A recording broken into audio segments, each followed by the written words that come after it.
Justiça brasileira manda bloquear todos os vídeos do YouTube do nosso comentarista Rodrigo Constantino. Aparentemente, trata-se de uma retaliação após participação em audiência pública na Comissão de Comunicação da Câmara dos Deputados, onde o tema era justamente a censura. Quero convidar primeiramente ele, que é o nome na pauta, Rodrigo Constantino. Olá, Anselmo. Pois é, né? 12h48 eu recebi a primeira mensagem do YouTube dizendo que por uma decisão da Justiça estavam banindo um vídeo meu para o público apenas do Brasil, né? Que é mais de 90% do meu público. Tem muito brasileiro no exterior que me acompanha, mas o grosso ainda está no Brasil e precisa aprender com urgência a mexer em VPN, igualzinho faz o povo de regimes tirânicos como Cuba, faz o povo de Nicarágua, China e Venezuela. Aí eu falei, pô, era um vídeo em que eu falava que o sistema ia ou prender ou tornar Bolsonaro inelegível. Eu falei, bom, não estão querendo que eu dê minha opinião sobre o que eu acho que vai acontecer com o Bolsonaro. Achei que era especificamente esse conteúdo.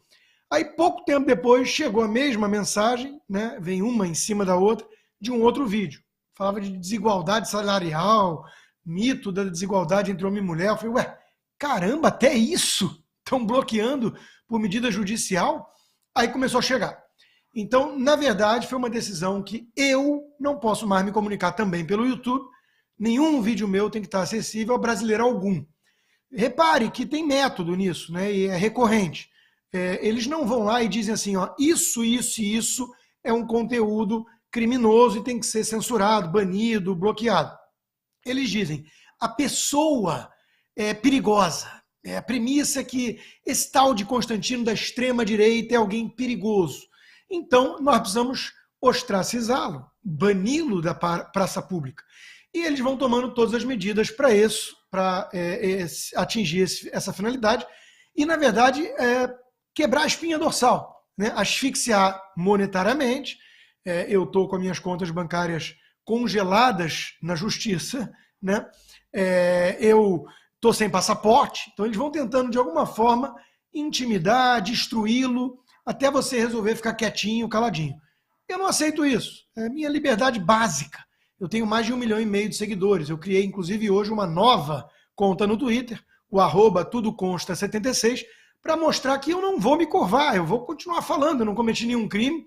Se acham que eu cometi, aponta, não conseguem, fica tudo correndo em sigilo, e as plataformas precisam ceder a essa pressão, porque vem com decisão judicial e tudo. Veio logo depois daquela audiência no Congresso, em que eu contei um pouco do meu caso, junto com o Paulo Figueiredo, que também criou uma conta nova no Twitter hoje, e com a Bárbara, do canal Te Atualizei, que sofreu a mesma coisa. Logo depois, foi lá a justiça e bloqueou todos os vídeos dela do YouTube. Ou seja, não é preciso ser nenhum gênio para constatar o óbvio, Anselmo. Estamos diante da tentativa de censura prévia, de intimidação, de retaliação para quem critica ou ousa criticar esse abuso todo de poder, esse arbítrio. E veja que curioso, eu criei uma live hoje para falar sobre esse assunto. Antes de eu abrir minha live, antes de eu entrar ao vivo, eu tinha criado no YouTube sem entrar ao vivo, eu recebi também a mesma mensagem. A live também estava banida, como vídeo que nem existia ainda, por decisão judicial que a plataforma reviu e acatou. Uau! Estamos agora diante do Minority Report, aquele filme do Tom Cruise. Antes de eu falar, a justiça brasileira, entre aspas, resolveu que eu não podia falar. Mas não há censura prévia no Brasil, não. É vedado pela Constituição. E tem gente que finge que acredita.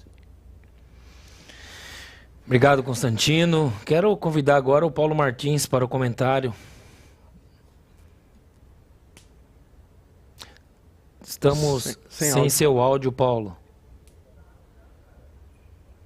É que eu comecei ontem nesse negócio aqui e ainda não estou familiarizado. Perdão, gente.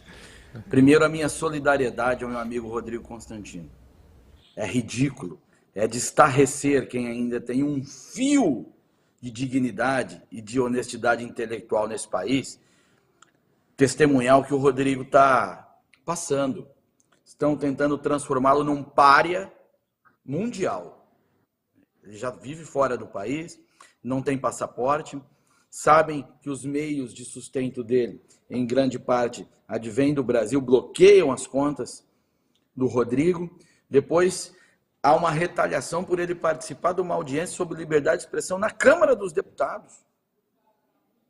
Veja, é um ato agressivo não só contra o Rodrigo, mas também contra a Câmara, já que outras pessoas tiveram a mesma sorte do Rodrigo logo após participar dessa reunião.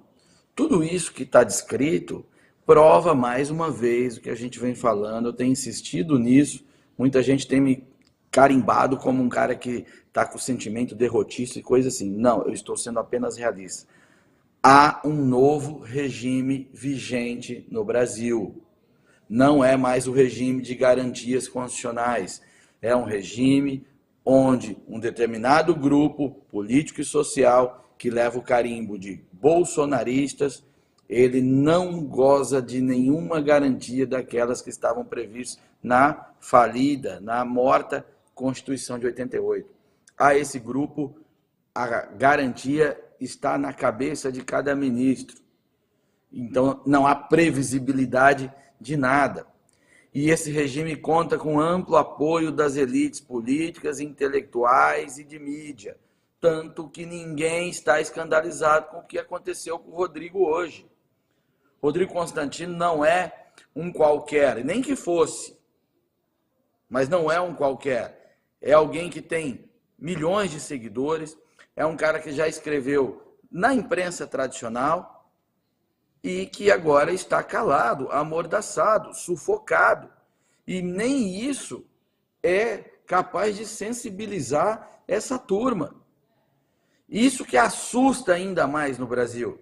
Não é a mera violação do direito de uma garantia fundamental, que por si só já é um absurdo. É o nível de adesão, de aplauso, a incapacidade de boa parte do país se indignar quanto a isso. Significa que nós estamos construindo no Brasil um regime com potencial de ser dos mais brutais que venhamos a conhecer. Não está matando por enquanto, mas em termos de censura, repressão, controle social, ele está aprendendo. O monstro está aprendendo. Quem já assistiu Criminal Minds, o psicopata vai evoluindo. Esse monstro repressor, e eu não estou fulanizando, eu estou falando da máquina, ela está aprendendo com a realidade, testando e entendendo a sua falta de limites e vai sufocando os seus críticos, aqueles que não convêm. Então, é muito triste, muito ruim, e assim, o que eu entendo agora, o que dá para fazer? Não sei ainda. É preciso tatear, é preciso entender, é preciso aguentar, esperar fissuras nesse grupo, e por enquanto nós temos que nos adaptar. Nos adaptar não é aceitar. Adaptar é você entender os riscos que você corre e encontrar uma banda para lutar dentro desse ambiente de risco. São coisas bem distintas. Porque não é mais brincadeira, não é mais retórica. Existe um ambiente repressivo no Brasil e ele não tem pena de ninguém. Obrigado, Paulo. Agora, Fernando Holliday. Anselmo, eu também começo, igual o Paulo, aqui me solidarizando com o Rodrigo, né, por tudo isso aí que ele está passando, mais uma vítima, né, desse novo regime que nós estamos vivendo. E isso lembra muito o que acontecia, e ainda acontece, em muitos regimes ditatoriais, onde determinados nomes ou determinados autores eram simplesmente proibidos. E tinham, isso no século passado, seus livros queimados em praça pública. Hoje, estes mesmos autores que são considerados personas não gratas por esses regimes são impedidos de falar independentemente do que queiram falar. Isso é absolutamente surreal. Isso é surreal, inclusive, na cabeça de quem pensou a Constituição.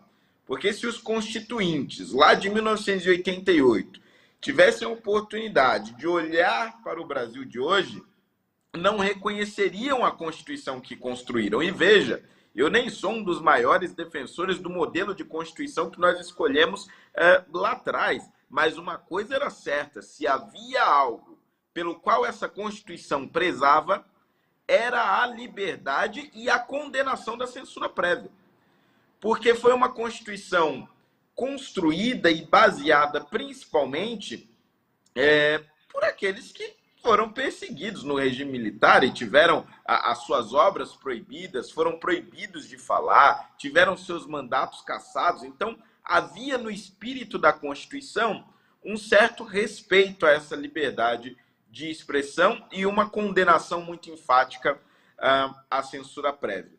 Mas, com o passar dos anos, percebeu-se que, na verdade, essa defesa da liberdade ela era absolutamente circunstancial. Quer dizer, se defendeu aquilo naquele momento porque estávamos saindo do regime militar e falando em redemocratização, etc., e se temia a volta dos militares naquele contexto. Pelo menos era esse o medo da maior parte dos constituintes. Mas, conforme este tempo ficou para trás, foram rasgando os dispositivos da Constituição, principalmente nos últimos 2 anos.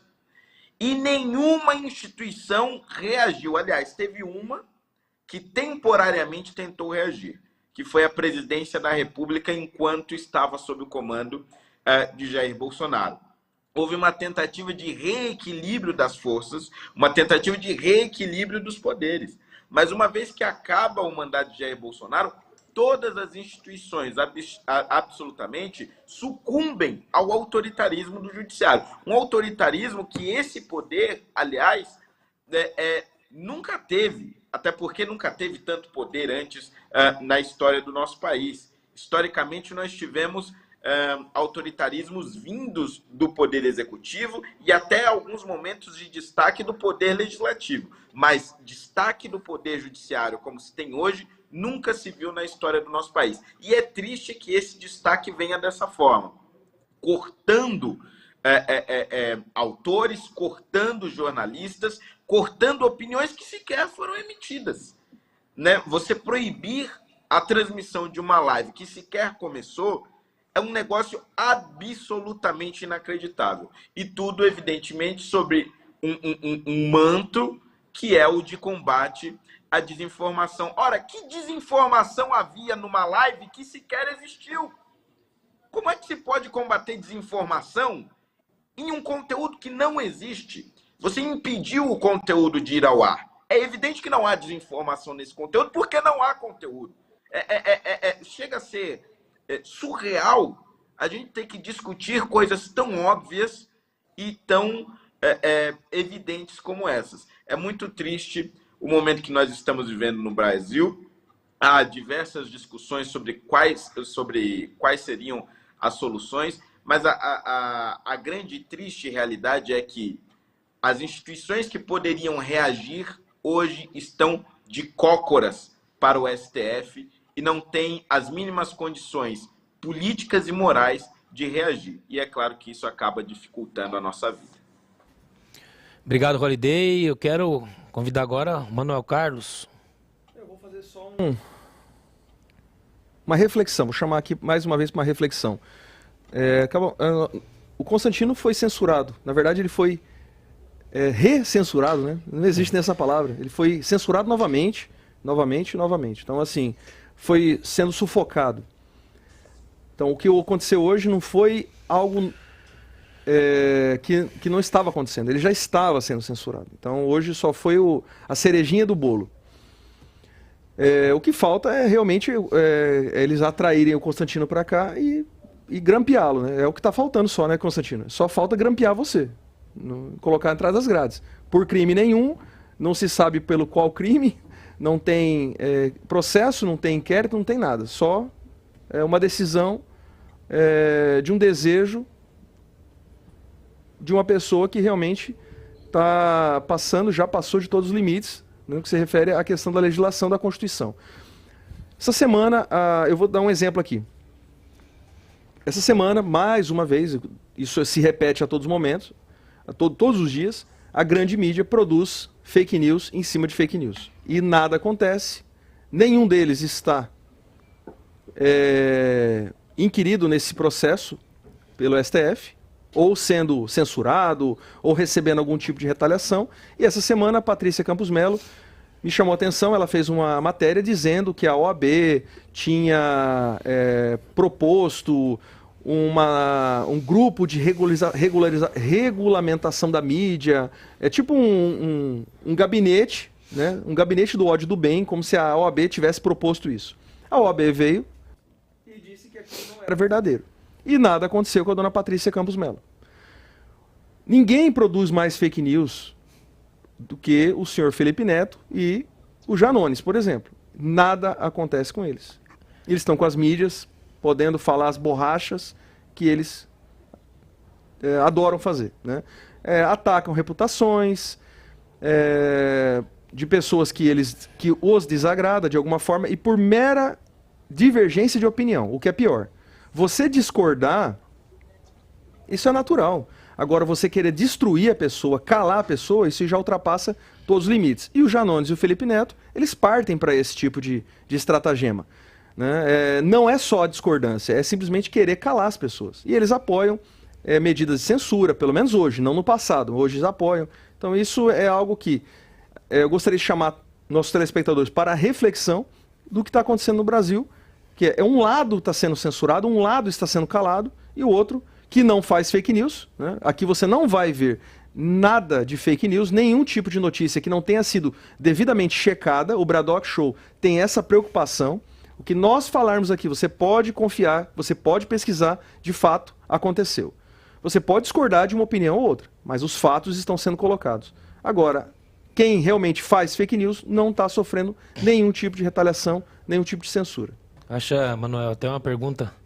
Você acha que isso virou uma perseguição? Perseguição política e eu Sim. acho até ideológica e eu acho até, em alguns casos, pessoal. André Quito. Eu apenas queria passar aqui dar um grande oi para o pessoal que está nos acompanhando aqui. Eu estou respondendo vocês dentro do possível, não consigo responder todos, mas já estamos com quase 2.000 pessoas ao vivo acompanhando o Braddock. Pessoal, peço que dê like, compartilhe, ative o badalo das notificações. E eu gostaria que o Antônio Carlos Vieira Júnior está falando russo com o pessoal aqui hoje, Manuel. Já viu isso? Não. Então eu queria dar uma saudação em russo ao Antônio aí. Privet, Antônio, как дела, мой хороший друг. Um grande abraço, Antônio. Você é quase fundador do Braddock Show. Poucos sabem, mas esse rapaz aqui do meu lado é mestre em filosofia, doutorando em filosofia, fala russo, inglês, entre outros idiomas. E é palmeirense. E é palmeirense. E já quero passar aqui uma pergunta para o Constantino. Eu ouvi ele falando na live, mas eu acho também passar essa informação para o público, né? O que seu advogado, Consta, conseguiu, digamos, de informações a respeito desse novo cerceamento de liberdade sua? Nada, André, nada. Na verdade, eu conversei com o meu advogado hoje e a sensação de impotência, que não é só dele, é de todos os outros advogados que ele conversa, que defendem casos parecidos, réus do inquérito ilegal do fim do mundo e por aí vai, é uma sensação de realmente pânico. É olhar e falar assim, não existe mais lei alguma no Brasil, não existe mais nenhuma prerrogativa, não dá para defender da acusação, porque não sabe de onde vem a acusação, tudo sob sigilo. Ele conseguiu ter uma decisão deferida pelo ministro Alexandre antes da minha fala no Congresso, a convite do deputado representante do povo, Gustavo Gayer. Ele tinha deferido um pedido do meu advogado de meses antes, né, para ter acesso ao inquérito. E mesmo assim, quando chegou lá o advogado, inventaram agora que tem que ser um pendrive, que não é porque é físico o negócio, né? Todo mundo sabe que antes era físico e só físico no STF. Então é uma forma clara de criar empecilhos e barreiras e procrastinar e impedir o advogado de ter acesso ao inquérito. A decisão de hoje, ele não sabe de onde veio, não recebemos nada, vem direto do YouTube a mensagem, né? Então é um negócio assim, é uma mistura de todas as distopias. Eu acho que isso é importante para o público entender. Né? Eu já mencionei o Minority Report, né? O filme do Tom Cruise, que o sujeito é preso pelo crime que ele vai cometer. Aí nós temos o Big Brother, o Alexandre de Moraes, hoje ficamos sabendo, tinha uma espécie de acompanhamento minucioso de tudo que acontecia no gabinete do presidente, né? Uma devassa de passo a passo do presidente Bolsonaro. Então temos o Big Brother do Orwell, né? O grande irmão que tudo enxerga. Temos o processo kafkaniano, quer dizer, aquela coisa que você está sendo processado e é tudo confuso e você não sabe por quê e não tem como se defender. Temos o Fahrenheit, né, que queimam livros e hoje em dia banem das redes sociais, da praça pública, da era moderna. E temos o Admirável Mundo Novo, onde tenta entregar uma diversãozinha aí, né, uma Rede Globo, né? Toma aqui um soma para ver se você fica felizinho e bem alienado e esquece o que está acontecendo, né? A tirania instaurada e, claro, junto com isso, um certo ataque aos pilares familiares, a ideia da mãe e tudo, né? Então, temos todas as distopias juntas acontecendo no Brasil de hoje. É algo bizarro, sem precedente, e os advogados se sentem, obviamente, no escuro e de mãos atadas. Eles não têm o que responder à demanda dos clientes, né? E aí, o que nós podemos fazer? Ele fala, não sei, não tem nada para fazer. Veio da cabeça de um sujeito que age à margem da lei, ao arrepio da Constituição, e de lá vai ter que vir alguma resposta. Já são mais de 4 meses sem minhas contas bancárias no Brasil. Eu não tinha pouco recurso, não, porque era o acúmulo de meses de trabalho ali no Brasil, né? E eu tinha, inclusive, feito distribuição na minha empresa para pagar dividendos e fazer remessa, porque eu preciso desse dinheiro para sobreviver aqui. Ele sabe disso, né? E aí eu estou há mais de 4 meses sem acesso às minhas contas bancárias. É um negócio bizarro. Não dá para entender sob nenhuma outra ótica que não ele quer me fazer ajoelhar no milho, pedir perdão e repetir em praça pública como ele, Vossa Excelência, é o fiador da democracia brasileira. Isso não vai acontecer. Obrigado, Constantino. Manuel Carlos. Não, tá tranquilo, acho que todos já explanaram bem. Eu acho que a gente está bastante, eu não diria emocionado, talvez até, eu não vou dizer surpreso também, mas bastante preocupado. Não vou nem dizer revoltado, mas preocupado com o rumo que isso está tomando. A gente fica muito chateado, Eu né, tô cara? até tomando aqui, isso aqui é cerveja. Eu tô tomando Paulo cerveja. Martins? Não é para comemorar, mas sim para Tá sem aliviar áudio, a tensão. Paulo, estamos sem seu áudio. Tá. Eu tô cortando o microfone porque eu tô com uma tosse que eu não sei mais o que eu faço com ela. E aí Eu vou te dar esse remédio aqui falar. quando você chegar aqui, ó. Melagrião. Quinta-feira você tá Isso aqui também. conosco. Não, esse já esgotei também, pode esquecer. Nem conhaque com limão também, que eu não tô bebendo, então não vai rolar. Mas, assim, cara, é difícil até da gente descrever e falar mais a respeito do tamanho, os absurdos, tamanha surrealidade dessa situação do Rodrigo Constantino, que não vai se resumir o Rodrigo Constantino. Ele é apenas um caso em questão. É sobre quem a gente está falando. E a gente é amigo, conheço o cara, pô. O cara é trabalhador pra caramba, gente boa. O cara não tem que estar passando por isso. O cara não tem que estar passando por isso. Isso é inadmissível. Sabe, é uma situação horrorosa, brutal. Parece palavras quaisquer que a gente está jogando aqui de indignação, sem alguma profundidade. Não é. Neste caso, essas palavras de indignação são as coisas mais profundas que você pode proferir, porque toda a teoria da construção de um regime que não respeita garantias e tal, a gente já fez, muita gente já fez, mas nós estamos diante do fato. A violência está acontecendo, é contra um amigo nosso, não é contra aquele cara que você não sabe quem é e tal, e fica um tanto mais distante de você. É diferente quando você vê a violência no jornal e quando ela atinge um familiar seu, alguém que você conhece. Esse cara está aqui, ó, ao vivo com a gente, e é a vítima aqui, daqui a pouco é contra esse canal. Eu já estive na Polícia Federal Tenho noção do que é você ter as suas garantias violadas e você não ter a quem recorrer. Meus amigos que estão acompanhando esse Braddock, pensem numa sensação em que você se sente um nada. Tá? Não tem a quem recorrer, porque você vai recorrer a uma corte que é ela que está violando as tuas garantias. É o caso do Rodrigo. Isso não vai parar, não é com ele. A turminha do bem, a turminha da elite, né, o 11 de agosto, o pessoal das prerrogativas, eles vão se incomodar quando isso atingir uma Mônica Bergamo da vida. Por enquanto, é esse grupo de párias aqui, ó, golpista, nazista, fascista, essas palhaçadas todas. Tá? E assusta também a insensibilidade desse pessoal, que outrora gritavam contra a censura, pela liberdade, como bem descreveu o Fernando Holliday. A Constituição de 88 foi escrita sob aquele clima, sob aquele ambiente, fruto daquela experiência. E aí você tem esses mesmos atores, hein? Ou seja, gente de primeira geração dos fatos que produziram esse ordenamento jurídico, vindo aqui aplaudir sua violência que acomete os nossos colegas e que não vai perdoar ninguém. Vai atingir qualquer um que levante a mãozinha para gritar. Aqui dentro do Brasil é assim. Agora vai ser assim. Você gritou, você está dizendo assim, ó, ditadura, me pega aqui. É assim que eles vão ver. Inquéritos que não terminam nunca, quebra de sigilo. Nós vamos falar daqui a pouco sobre o caso que fizeram com a devassa que fizeram na presidência da República. A presidência da República.